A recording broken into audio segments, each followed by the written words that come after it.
Okay guys, welcome back to our videos. Yes, so today we continue again on the schools of thoughts. Yes, we discuss others. Today we'll talk about the cognitive school and the Gestalt school of thought. So I want to start with the Gestaltism, the Gestalt school of thought. So these ones, we have three major names here. Majorly, yes, the person that started this school of thought was Max Wertheimer, but he has two research assistants, which later became co-propaganders. Yes, they became co-propaganders. So we call them Wolfgang Kohler and Kurt Kafka. These are German guys, Wolfgang Kohler and Kurt Kafka. But the person that started everything was Max Wertheimer. In case if you see one name in your exam, you should remember that Gestaltism was started by Max Wertheimer in conjunction with Kurt Kafka and Wolfgang Kohler. Yes. So the word Gestalt is a German word meaning the whole. The whole this time is WHOLE, the whole. So you understand that these persons has considered. You remember when we talked about the steps in scientific inquiry, we talked about the after identifying the problem, the next should be literature review, so they don't just propound theories by armchair theorizing. We call it armchair theorizing. You just sit down, you just think about something and you just start writing, or you perhaps you were at home and before you knew it, you were able to know what is sold in the market. It doesn't work. Science doesn't work like that. They review literature. So they consider both the activities of socialism, functionalism, all of these persons that try to single out one aspect of behavior and talk about it. Gestaltism said no, that we breaking these situations down this way and not considering one part is bad or detrimental to understanding the complexity in human behavior. So the major assumption of Gestalt school of thought is that the whole is greater than the sum of its parts. The whole is greater than the sum. That is, 5 is greater than 3 plus 2. Although 3 plus 2 is equal to 5, but they are telling you that 5 is greater than 3 plus 2. If you want to understand me and give a good interpretation about who Dozier is, then you must look at me holistically and must not judge me by perhaps what you see, or perhaps what you do not see, or perhaps like behavior is say just by how I'm responding to the government of the time. For example, the stimulus and response. They believe that the best way to understand an individual is considering the whole activities or the whole behavior. So in Gestaltism, there's what we call remote cause, and we have what we call the immediate cause. So you may see a man shouting to a lady, and you'll be like, oh, this man is very aggressive. What is wrong? What did the lady do?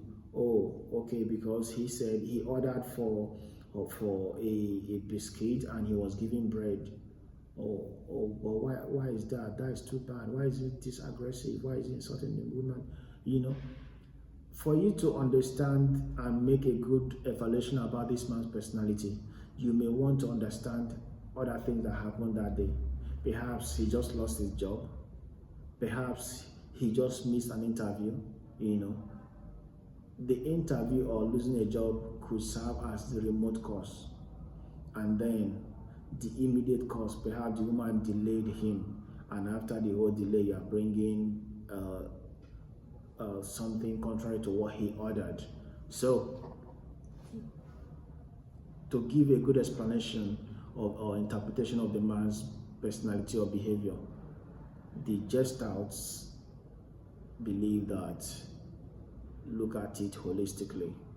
and that is when you will give a good analysis or evaluation of our behavior, not looking at just the unit or just the function or just the subconscious or the unconscious or just the earlier childhood experience, that's psychoanalysis also, or just the learning or what he learned or what as he responds to the environment, or looking at him being able to reason or trying to consider some things personally. This is, to them, they believe, look at it holistically. Other contributions that this Gestalt school of thought propounded was the activities of perception. Yes, they had a lot of research on perception, and they brought about a lot of principles in perception, principles of perception. We'll call it the law of proximity, law of contiguity, law of similarity. Yeah, law of contiguity believe that things that flow together or that move together are the same, or they are similar, or they are together. Anyhow, if you see two of your classmates always coming to class together, your brain perceives them as friends. Yes. So if you also see, there is one we call the principle of closure. Perhaps you were going back from school and a friend from the window of the hostel says hi, waves the hand. You are perhaps seeing just the head, the chest, and the hand.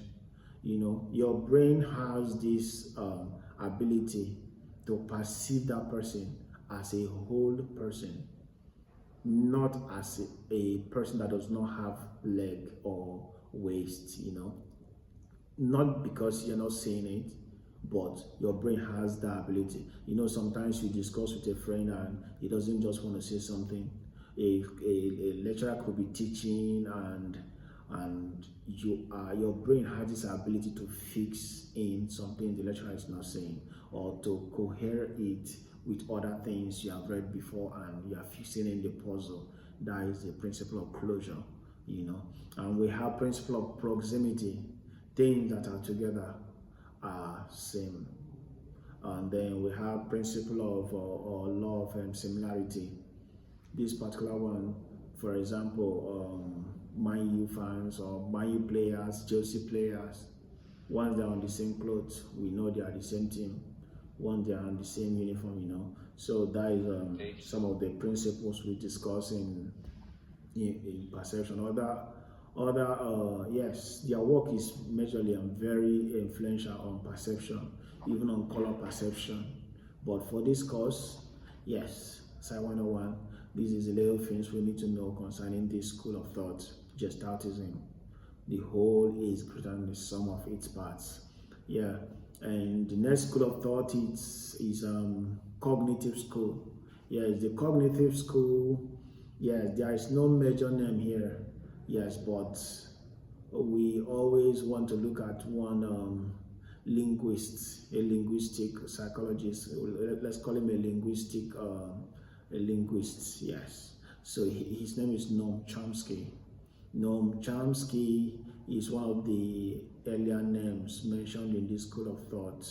Yes. So the cognitive school look at this is the moment, the advent of computer. They are already now trying to look at using the brain and how it functions to modify or to model the laptops or computer, to say, and then using the computer also to understand how our brain functions. Majorly, the assumption of this school of thought is that our mental processes predict our behavior. You are what you think. Like our Bible tells us, as a man thinks in his heart, so he is. Your behavior, your thinking has a lot to do with your behavior. There are a lot of you that have heard a lot of things about a lecturer, and you never learn that course because you have already have a negative perception about that person, that lecturer, or you refuse to talk to a friend because you have a perception. These are ways that our thoughts can really influence our behavior. So majorly, this school of thought emphasizes on our thought patterns. Yes, Here they majorly talk about attentions, like I said, perception, sensations. We talk about object formation, a lot of things, problem solving, creativity. Yes, but it's not for this particular course. So this brings us to the end of the schools of thought in psychology, and we have tried to list the most important things, or the important things in respect to the exam, how it's going to come, the names you needed, their contributions, and some things very key to this school of thoughts. These are the schools of thought in psychology, and these are the things we need for this course. Okay, so thank you for listening. Please remember to like and share, and please subscribe if you have not. Thank you very much.